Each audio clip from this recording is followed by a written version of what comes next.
Hello students, welcome to my channel. तो आज की इस वीडियो में मैं BA first semester English literature exam के लिए क्रिटिकल एप्रिसिएशन बताने वाली हूं, जो आपके एग्जाम के लिए लॉन्ग इंपॉर्टेंट क्वेश्चन आंसर है 2025 के लिए।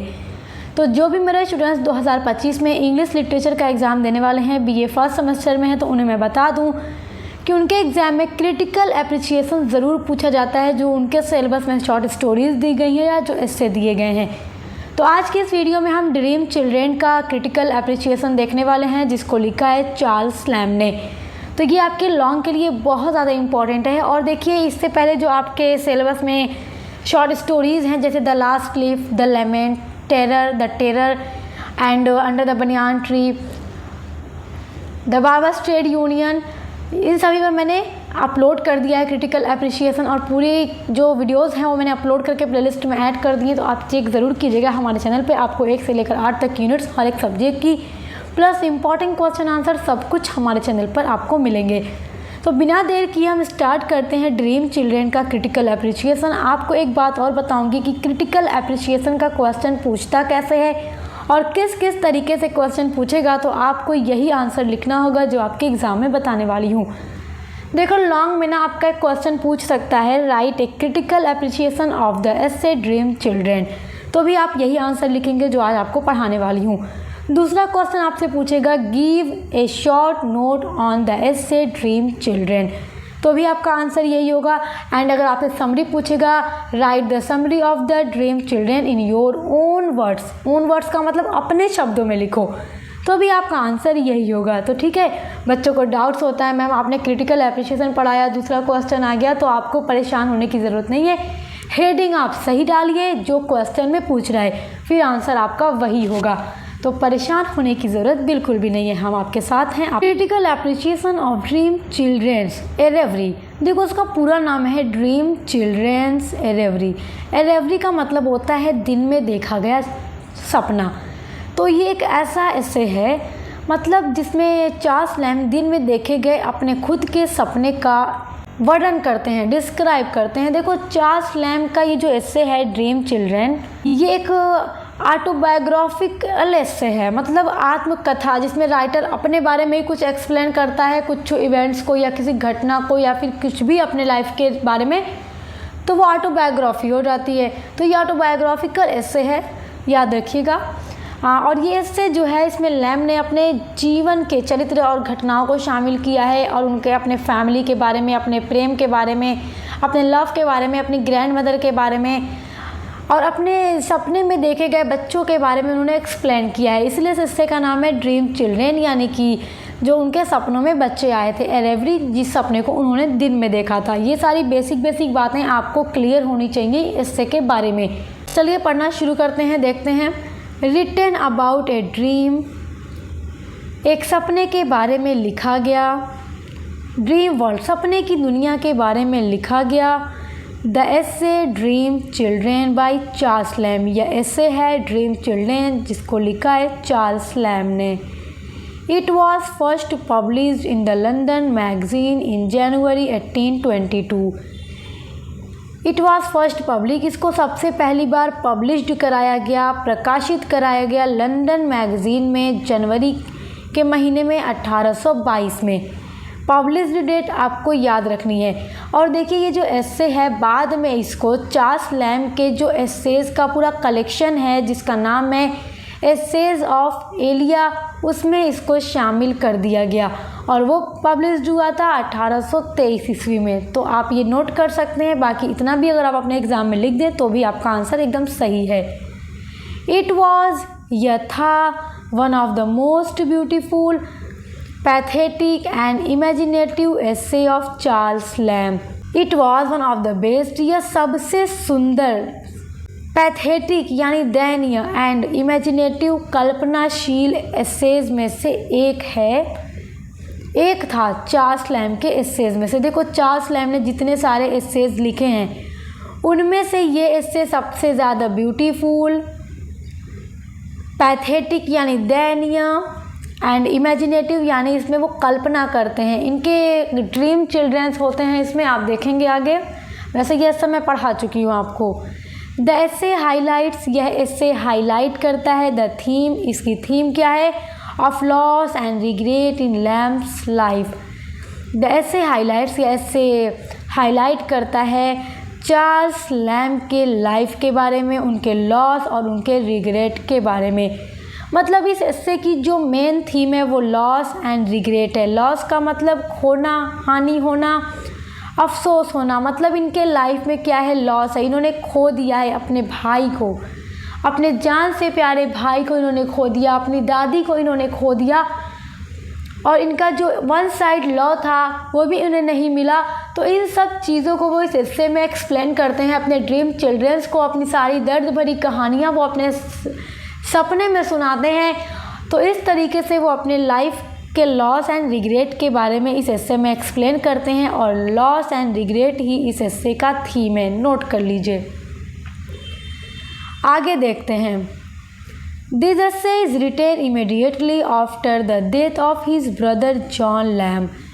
ये एस्से लिखा गया फ़ौरन, तुरंत, इमीडिएटली यानी तुरंत, आफ्टर बाद में, the death of his brother John lamb, उनके भाई जॉन लैम्ब की मृत्यु के बाद।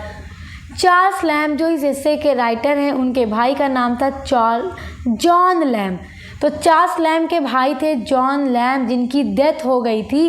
तो चार्ल्स लैम्ब ने अपने इन्हीं भाई की डेथ के बाद फ़ौरन इस एस्से को लिखा था, और अपने लाइफ के सबसे बड़े लॉस को इस एस्से में एक्सप्लेन किया है। अपने भाई को खोने का दुख इन्होंने अपने एस्से में लिखा है। आफ्टर बाद में, the death of his brother, अपने भाई की मृत्यु के बाद, ऑथर यानी लेखक वॉज लेफ्ट अलोन, बहुत अकेला हो गया था।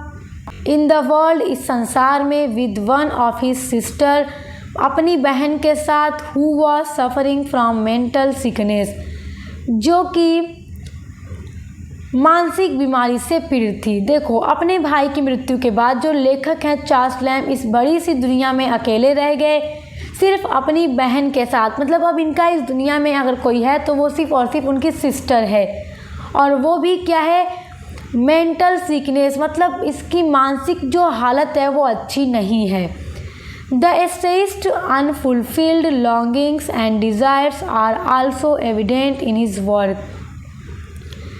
द एसेइस्ट निबंधकार के यानी चार्ल्स लैम्ब के अनफुलफिल्ड, जो पूरे न हो सके, लॉन्गिंग्स मतलब क्या होता है, लालसा या तड़प, एंड डिज़ायर्स मतलब होता है इच्छा, और आल्सो एविडेंट, एविडेंट मतलब होता है स्पष्ट होती हैं, पता चलती हैं, इन हिज वर्क, इस वर्क में। चार्ल्स लैम्ब का ये जो वर्क है द ड्रीम चिल्ड्रंस, इस एस्से में चार्ल्स लैम्ब के जीवन की अधूरी इच्छाएं और तड़प और लालसा उनके इस वर्क से पता चलती है। मतलब इस एस्से में कि इतने ज़्यादा सैड हैं, अपने ग्रीफ को शेयर करते हैं, अपने लॉस को दिखाते हैं और रिग्रेट करते हैं।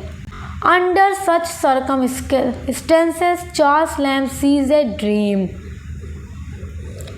देखो, ऐसी परिस्थितियों में भी, सर्कमस्टेंसेस मतलब होता है परिस्थितियाँ, तो ऐसी परिस्थितियों में भी चार्ल्स लैम्ब सीज, देखा, ए ड्रीम, एक सपना, उन्होंने एक सपना देखा। ही फाइंड, उन्होंने पाया, टू इमेजिनरी चिल्ड्रेन, दो काल्पनिक बच्चों को, सराउंडिंग हिम, अपने इर्द गिर्द। इन्होंने अपने सपने में अपने इर्द गिर्द दो काल्पनिक बच्चों को पाया, एलिस एंड जॉन। एक बेटी है जिसका नाम एलिस है और दूसरा बेटा है जिसका नाम जॉन है। अब यहाँ पे कंफ्यूज मत होइएगा। देखिए, चार्ल्स लैम्ब के भाई का नाम भी जॉन लैम्ब था, जिनकी डेथ हो गई। उन्हीं के डेथ के बाद ये एस्से लिखा है उन्होंने। और जब ये सपना देखते हैं, जिस सपने का वर्णन वो अपने इस एस्से में कर रहे हैं, सपने में भी दो बेटे आते हैं। पहले बेटा, दो बच्चे आते हैं, एक बेटी और एक बेटा। बेटी का नाम एलिस है, बेटा का नाम भी जॉन है, और इनके भाई का नाम भी जॉन था, याद रखिएगा। Lamb describing to his young children Alice and John the tales of his childhood when he lived with his great grandmother। अब देखेंगे, यहाँ से एक बार इरेज करके आपको अच्छे से दिखाते हैं ताकि आपको अच्छे से समझ में आ जाए। Lamb describing, लैम्ब जो हैं राइटर हैं वो डिस्क्राइब करते हैं टू हिज यंग चिल्ड्रेन, अपने यंग बच्चों से, अपने छोटे बच्चों से जिनका नाम एलिस एंड जॉन है। वो अपने ये छोटे बच्चे एलिस और जॉन से कहते हैं द टेल, कहानी ऑफ हिज चाइल्डहुड, अपने बचपन की कहानी। मतलब सपने में ये पिता हैं, इनके दो बेटी, एक बेटी एक बेटा है, एलिस एंड जॉन, और वो सपने में अपने ही बचपन की कहानी अपने बच्चों को सुना रहे हैं। When he lived with his great grandmother, जब वह रहते थे अपनी ग्रेट ग्रैंड मदर के साथ, अपनी दादी के साथ। मतलब अपने सपने में ये अपने बचपन की कहानियाँ सुनाते हैं कि कैसे वो अपने दादी के साथ रहा करते थे, जिनका नाम है मिसेस फील्ड। मिसेस फील्ड के साथ ये रहा करते थे। Lamb narrates to his children, अब आगे लैम्ब्स अपने चिल्ड्रेंस को बताते हैं, नरेट करते हैं, बताते हैं the detailed of his time spend in his great grandmother's house. अब वो अपने बच्चों को ये भी बताते हैं कि कैसे उन्होंने अपना टाइम स्पेंड किया था अपनी ग्रेट ग्रैंड मदर के घर पर रहकर। The love between two brothers, और वो ये भी बताते हैं लव के बारे में, अपने भाई चार्ल्स लैम्ब, अपने भाई जॉन लैम्ब, और अपने प्यार के बारे में भी अपने बच्चों को बताते हैं। पहले तो वो ये कहते हैं कि मेरी एक दादी थी जिसका नाम मिसेस फील्ड था, उनके घर हम बचपन में बहुत रहा करते थे और वो हमें बहुत प्यार करती थी। एंड वो अपने बच्चों को फिर ये बताते हैं कि उनके भाई John lamb and Charles lamb के बीच में कितना ज़्यादा प्यार था और वो भाई अभी संसार से चला गया, मृत्यु हो गई। एंड देखो चार्ल्स लैम्ब क्या बताते हैं, his love affairs with Ann Simmons, death about his brother John Lamb. अब वो चार्ल्स लैम्ब अपने सपने में अपने बच्चों को अपने लव अफेयर के बारे में बताते हैं विद एन सिमोन्स के साथ। इनका वन साइड लव था जो इनको मिला नहीं, इनकी शादी नहीं हुई। एंड उसके बाद वो बताते हैं death about his brother John lamb, और फिर वो अपने भाई की मृत्यु के बारे में भी बताते हैं कि कैसे उनकी भाई की डेथ हो गई। तो मतलब आप देखेंगे कि एक दिन में देखे गए सपने में चार्ल्स लैम्ब ने अपने dream children Alice and John को अपने दादी माँ के घर गुजारे गए टाइम के बारे में बताया, अपने भाई और अपने बीच के प्यार के बारे में बताया, अपने वन साइड लव के बारे में बताया, एंड अपने भाई जॉन लैम्ब की डेथ के बारे में भी उन्होंने अपने बच्चों को अपने सपने में बताया, और सपने में ही वो अपना दुख उन्हें सुना रहे हैं। Lamb told his children, lamb अब अपने बच्चों को आगे बताते हैं about his great grand mother Mrs field. अब वो अपनी दादी का नाम है मिसेस फील्ड, और ये बच्चों के लगेंगे परदादी। याद रखिएगा जब चार्ल्स लैम्ब की दादी हैं तो उनके सपने में बच्चे जो हैं एलिस एंड जॉन उनकी परदादी लगेंगी। तो अब नेक्स्ट पैरा में देखिए चार्ल्स लैम्ब अपने सपने में अपने बच्चों को बताते हैं अपनी great grand mother Mrs field के बारे में। She was a very religious lady, जो बहुत ही धार्मिक महिला थी। She lived in a big house in Norfolk, और वो एक बहुत बड़े से घर में रहती थी और वो घर नॉरफॉक में था। She was the keeper of the house, और वो उस घर की कीपर थी, उस घर की देख रेख करती थी। But lived as a owner of the big and old house, लेकिन वो बिल्कुल भी लगता नहीं था कि इस घर की रखवाली हैं, इस घर की देख रेख करने वाली हैं, बल्कि वो लगता था वो उस घर में ऐसे रहती थी जैसे वो उस घर की ऑनर हैं, उस बड़े और पुराने घर की वो ऑनर हैं। तो चार्ल्स लैम्ब बताते हैं कि मेरी दादी जिस घर में रहती थी वो उनका अपना घर नहीं था, वो किसी और का घर था, बट उनकी दादी को उसमें रखा गया था घर की देख रेख करने के लिए, और इनकी दादी बहुत ही रिलीजियस, सिंपल, अच्छी लेडी थी। अब आगे ये एक्सप्लेन करते हैं the author Charles Lamb told to his children. अब आगे चार्ल्स लैम्ब अपने सपने में अपने बच्चों को बताते हैं अबाउट हिज ब्रदर, अपने भाई के बारे में, जिनका नाम है John lamb, who was very handsome, जो कि बहुत ज़्यादा हैंडसम थे। ब्रेव, उनके भाई बहुत ज़्यादा ब्रेव यानी बहादुर थे। केयरिंग भी थे, जो अपने छोटे भाई चार्ल्स लैम्ब का ख्याल भी रखते थे। एंड हेल्पफुल, और लोगों की हेल्प करने वाले भी थे। मतलब अपने लाइफ में जो कुछ इन्होंने खो दिया, अपनी दादी को, अपने भाई को, तो उन सब चीज़ों को वो अपने सपनों में अपने ड्रीम चिल्ड्रेन को बता रहे हैं। मतलब अपना लॉस बता रहे हैं, अपना वो रिग्रेट कर रहे हैं। लॉस एंड रिग्रेट ही थीम है, याद रखिएगा। Charles Lamb describing their pain of own life, Charles Lamb describe करते हैं देयर पेन, अपने खुद का दर्द, पेन मतलब दर्द, ऑफ ओन लाइफ, अपने जीवन का दर्द वो इस एस्से में डिस्क्राइब करते हैं। ही सेड दैट, वो ये भी कहते हैं कि टू हिज ड्रीम चिल्ड्रेन, वो अपने ड्रीम चिल्ड्रेन से ये भी कहते हैं कि about the death of his beloved brother and great grand mother, और वो अपने बच्चों से सपने में ये भी कहते हैं कि कैसे उनके प्यारे बिलव्ड ब्रदर जॉन लैम्ब की डेथ हो गई एंड कैसे उनकी ग्रेट ग्रैंड मदर की भी डेथ हो गई, जो कि बहुत अच्छी लेडी थी।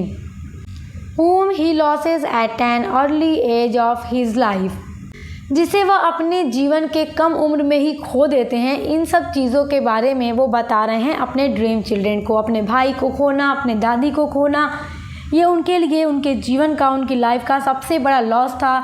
और वो बताते हैं कि उन्होंने खो दिया अपने अर्ली एज में ही, अपने लाइफ के अर्ली एज में ही उन्होंने अपने प्यारों को खो दिया। The dream children of Lamb requested to him to tell them about their dead mother Alice. अब चार्ल्स लैम्ब तो अभी तक अपने बच्चों को स्टोरी सुना रहे थे अपने लाइफ की, बट अब उनके चिल्ड्रेंस उनसे रिक्वेस्ट कर रहे हैं, उनके चिल्ड्रेन उनसे रिक्वेस्ट कर रहे हैं कि उन्हें सुनाए कहानी अबाउट देयर डेड मदर, अपनी मरी हुई माँ की, जिनका नाम है एलिस। अब देखिए, इनके सपने में आई जो बेटी थी उसका नाम भी एलिस था और इनकी वाइफ का नाम भी एलिस था, जो कि काल्पनिक है, मतलब वास्तव में इनकी वाइफ नहीं थी। अब ये सपने में अपने बच्चों को स्टोरी सुना रहे हैं, तो जाहिर सी बात है कि माँ थी, उन्होंने बताया कि डेथ हो गई माँ की। तो अब बच्चे रिक्वेस्ट करते हैं कि आपने सबके बारे में बताया, हमारी माँ के बारे में बताओ जो इस दुनिया से जा चुकी है। He said his daughter Alice, तब चार्ल्स लैम्ब कहते हैं अपनी बेटी एलिस से, क्योंकि बेटी का नाम भी एलिस है, that she resembled her mother very much, कि वो अपनी माँ से बहुत ज़्यादा मिलती जुलती है। मतलब ये कहते हैं कि बेटा एलिस, तुम बिल्कुल अपनी माँ की तरह हो, तुम जैसी हो बिल्कुल तुम्हारी माँ भी वैसी ही थी, बहुत ज़्यादा तुम अपनी माँ से मैच करती हो। आगे देखिए, when author wants to impress his children, जब ऑथर यानी राइटर जब चाहता है, वॉन्ट्स चाहता है, टू इम्प्रेस मतलब गले लगाना, हिज चिल्ड्रेन अपने बच्चों को, दे फेड अवे डिक्लेयरिंग, और वो लोग धुंधले हो जाते हैं, बच्चे उनके धुंधले दिखने लगते हैं, that they are not real, और वो ये कहने लगते हैं कि हम रियल नहीं हैं, दे आर ओनली ड्रीम्स, हम केवल क्या हैं, सपने हैं, वे सिर्फ और सिर्फ सपने थे, ऑफ चार्ल्स लैम्ब का। तो जब इन्होंने सपने में अपनी सारी स्टोरी अपने बच्चों को सुना दी, तो अब वो अपने बच्चे को गले लगाने की कोशिश कर रहे हैं, तभी से उनको धुंधला धुंधला दिखने लगता है, और वो बच्चे ऐसा लगता है कह रहे हैं कि हम रियल नहीं हैं, we are only dream. This essay is full of pathos, यह ऐसे पूरी तरह से पैथोस यानी दया से, करुणा से भरा हुआ है। इसमें ओनली चार्ल्स लैम्ब के पेन दिखते हैं, उनकी तकलीफ दिखती है, उनका लॉस दिखता है कि उन्होंने कैसे अपने प्यारे लोगों को अपने लाइफ में सबसे पहले खो दिया। It is written in melancholy mood, ये इससे लिखा गया है मेलानकली मूड में। मेलानकली का मतलब उदासी मूड में, मतलब जब इससे को चार्ल्स लैम्ब ने लिखा तो उनका मूड क्या था, मेलानकली था, उदास भरा था। In this essay Lamb describes his own reverie, और इस एस्से में वो अपने खुद के रेवरी के बारे में बताते हैं। रेवरी का मतलब दिन में देखा गया सपना, मतलब उन्होंने सपना देखा था ना ये पूरा ड्रीम चिल्ड्रेन का, फिर इसी को उन्होंने अपने इस एस्से में लिख दिया और इस एस्से को टाइटल दे दिया ड्रीम चिल्ड्रेन ए रेवरी, मतलब सपने में वो बच्चे आए और दिन में देखा गया ये सपना था। He highlights the pain and regret of losing beloved ones in life, वो अपने इस एस्से में हाईलाइट करते हैं दर्द को एंड रिग्रेट को, अफसोस को, ऑफ लॉसिंग अपने लॉस को, लव्ड वंस इन लाइफ किस तरह उन्होंने अपने प्यारे को अपने लाइफ में खो दिया, उसी के पेन को वो इस एस्से में क्या करते हैं, हाईलाइट करते हैं, बताते हैं अपने बच्चों से, ड्रीम चिल्ड्रेन से। ही टॉक अबाउट हिज वाइफ, और वो इस एस्से में अपने वाइफ के बारे में भी बात करते हैं, हु वॉज नेवर एग्जिस्टेड, जिसका कभी कोई अस्तित्व ही नहीं था, इनकी वाइफ तो थी नहीं, बस ये ड्रीम था इनका। एंड टू इमेजिनरी चिल्ड्रेन, और वो अपने दो काल्पनिक बच्चों के बारे में भी बताते हैं जिसका कभी कोई अस्तित्व ही नहीं था, ना वाइफ का अस्तित्व था ना बच्चों का था, मतलब सिर्फ क्या थे, ड्रीम थे। दस मतलब इस प्रकार। द एसे या निबंध dream children a reverie belongs to the family life of Charles Lamb. तो इस प्रकार ये जो एसे है dream children a reverie belong करता है, ये जुड़ा है लाइफ से, फैमिली लाइफ से ऑफ चार्ल्स लैम्ब। इस राइटर के, चार्ल्स लैम्ब जो राइटर हैं इस एसे के, उनके फैमिली लाइफ से ये एसे पूरा बिलोंग करता है, जुड़ता है, क्योंकि इस पे उन्होंने अपनी फैमिली लाइफ के बारे में बताया, अपने बच्चों के बारे में, अपनी वाइफ के बारे में जो कभी थे ही नहीं, एंड अपने भाई एंड अपनी दादी की डेथ के बारे में वो सुनाते हैं अपने बच्चों को। तो ये पूरा क्रिटिकल एप्रिसिएशन है जो आपको अपने एग्जाम में लिखना होगा। आई होप कि आप बहुत अच्छे से समझ गए होंगे। और ऐसे ही हम आपके सभी टॉपिक्स पर जितने भी एसेज एंड शॉर्ट स्टोरीज़ हैं उन पर critical appreciation and important question answer की वीडियोस प्रोवाइड करनी है। तो हर एक सब्जेक्ट के लिए आप हमारे चैनल पे ज़रूर विजिट कीजिएगा। सभी की क्लास आपको मिलेगी। अब मिलते हैं नेक्स्ट वीडियो के साथ।